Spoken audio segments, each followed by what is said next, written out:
So once again, good morning.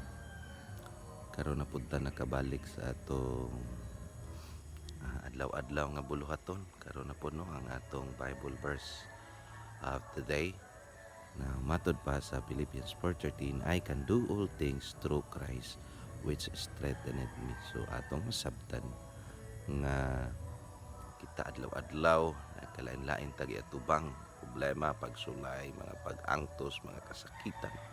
Daghan kay tagi atubang adlaw-adlaw. Pero ang makahatag og kusog ni ana walay lain si Ginoong Hesus. So nindot nga naa si Jesus sa atong tagsa-tagsa ka kinabuhi. Kay kung diha naa nato si Jesus sa atong tagsa ka mga kasing-kasing, ma-overcome na to ang tanan. So pinaagi sa grasya sa Dios, ma-overcome na itong lain kahimtang sa atong kinabuhi. So salamat nga naa si Christ.